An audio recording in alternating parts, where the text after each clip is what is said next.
Bueno, yo hice una ponencia escrita para poder leerla y llegar con el tiempo también, si es que puedo. Bueno, el arte como trinchera. Ética de la representación y el compromiso escénico ante la crisis social. Buenos días a la profesora y a mis compañeros. Quiero comenzar esta exposición invitando a reflexionar sobre una pequeña contradicción que habita de manera silenciosa, pero constante en nuestras aulas, en nuestros cuerpos y en las salas de ensayo. Nos encontramos en una universidad pública formándonos en la licenciatura de arte escénico, habitando una provincia y un país atravesados por una crisis socioeconómica profunda, donde los índices de pobreza nos golpean la cara todos los días al salir a la calle. Ante este panorama, la pregunta ya no es solo cómo técnica o estéticamente construimos una obra, sino cómo nos paramos éticamente los artistas hoy frente a esta realidad. ¿Qué significa poner el cuerpo en el escenario cuando la urgencia está afuera? Esta inquietud personal se transformó en un problema teórico y ético al cruzar los debates de nuestra cursada con el texto de José Antonio Sánchez sobre la ética de la representación. Sánchez pone el dedo en la llaga al analizar los límites borrosos entre la ficción y la realidad.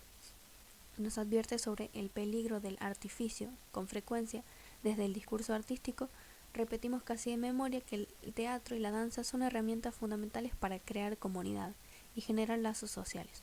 Sin embargo, si nos tomamos esa premisa en serio, tenemos que hacernos cargo de una responsabilidad sumamente incómoda.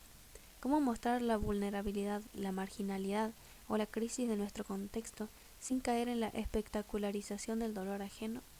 ¿Cómo evitar que el sufrimiento de los sectores más vulnerables se convierta en un simple fetiche estético, en un material lindo o impactante para que una platea consuma y luego vuelva a su casa con una conciencia tranquila? Mi objetivo hoy no es traer respuestas cerradas, sino defender el arte escénico como una trinchera, retomando las palabras de Garrocho. Entiendo la trinchera no como un refugio para escondernos del mundo, sino como un espacio de resistencia activa, un lugar donde el compromiso con lo que nos pasa sea real, donde la ficción no sea un simulacro para evadir la realidad, sino un puente genuino para transformarla. Para sostener esta postura y desglosar la problemática, analizo 3 dimensiones clave donde nuestra práctica se cruza con la ética, utilizando los conceptos abordados en la cátedra como herramienta analítica. El artificio como pensamiento operativo. Desarticular la mirada superficial. El primer gran peligro ético al que nos enfrentamos cuando decidimos trabajar con la realidad social es caer en un artificio vacío o ilustrativo. Existe una tendencia histórica a disociar el trabajo artístico en dos polos.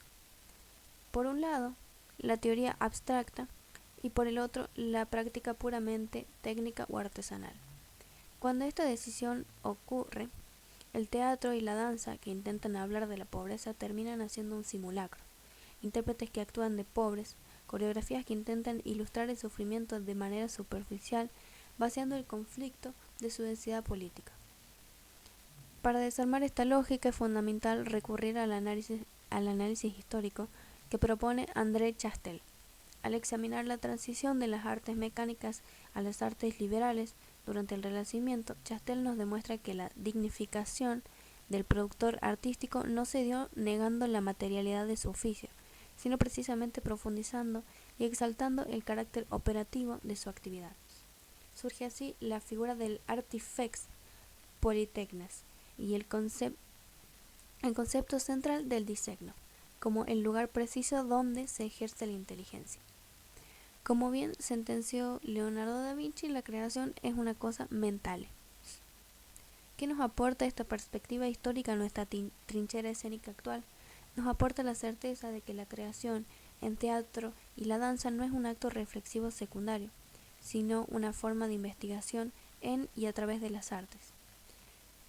El artificio del que habla Sánchez no debe ser un engaño o una mentira banal para entretener, debe ser una operación de la inteligencia escénica.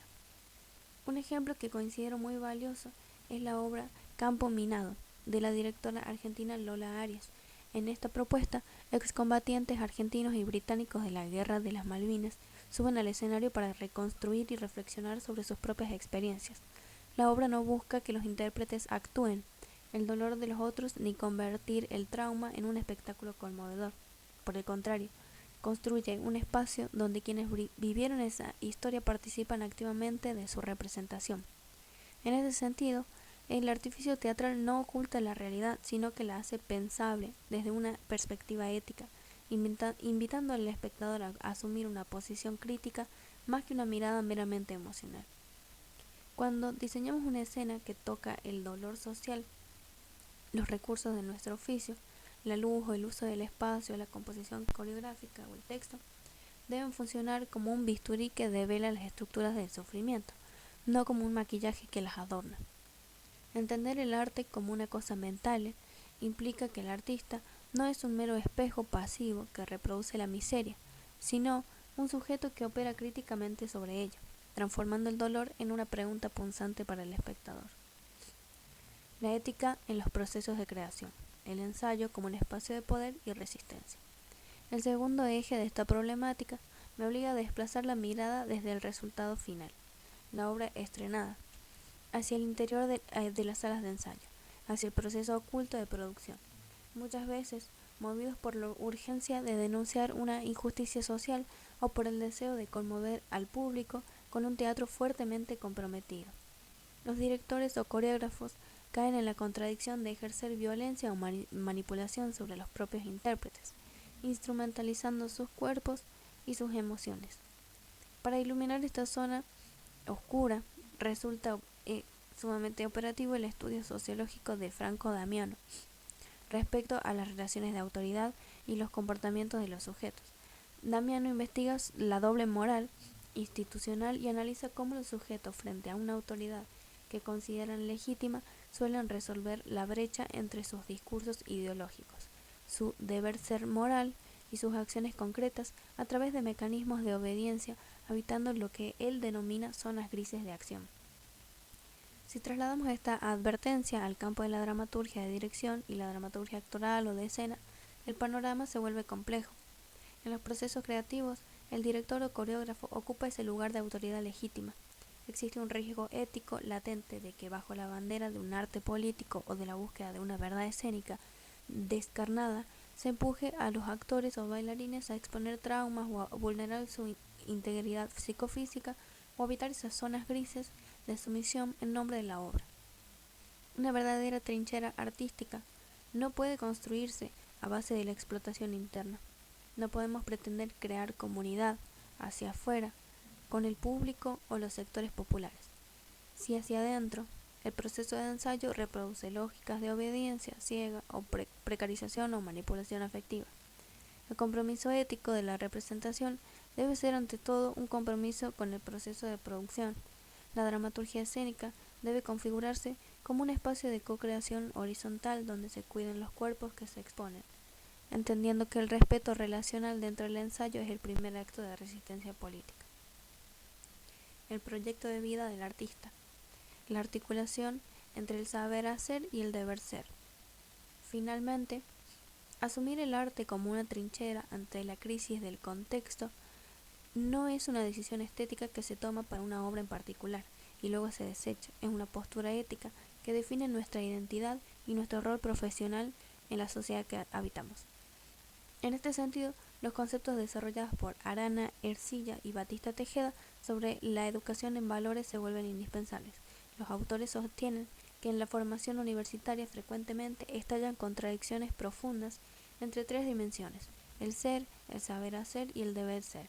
Definen el valor no como una norma abstracta o un imperativo teórico, sino como una cualidad real de significación social que se manifiesta únicamente a través de la actividad humana y que funciona como el principal filtro regulador de la conducta, consolidándose en lo que denominan el proyecto de vida del individuo. Nuestra formación académica en La Rioja creo que no puede, bajo ninguna circunstancia, limitarse a la adquisición de un saber hacer puramente técnico. ¿Cómo proyectar la voz? ¿Cómo realizar una secuencia contemporánea perfecta o cómo analizar un texto? Si vaciamos la carrera de su dimensión axiológica, nos convertimos en tecnócratas del entretenimiento, indiferentes al entorno. El compromiso real que habla Garrocho se activa cuando el deber ser ético pasa a guiar de manera orgánica cada una de nuestras decisiones como creadores. El dolor de nuestro contexto actual nos exige a integrar la responsabilidad relacional en nuestro proyecto de vida profesional. Significa entender que el cuerpo del otro, la historia del otro y el sufrimiento de nuestra comunidad no son recursos estéticos maleables para nuestro lucimiento personal o en un currículum o en un festival. Significa comprender que cada silencio que decidimos guardar, cada imagen que decidimos proyectar y cada movimiento que decidimos ejecutar en escena tiene un impacto directo en la subjetividad colectiva de nuestro pueblo.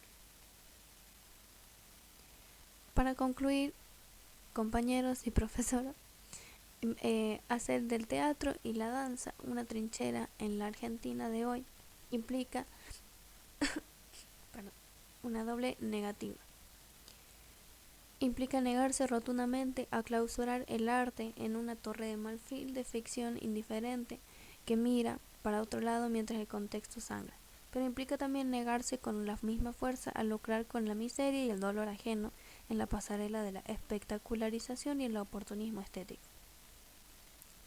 Articulando estas problemáticas con el recorrido teórico, cierro afirmando que el compromiso real en la escena se sostiene sobre 3 pilares fundamentales que exigen una rigurosidad. En primer lugar, un diseño creativo que asuma la práctica escénica como un acto de inteligencia, pensamiento operativo y lucidez crítica, y nunca como un simulacro superficial.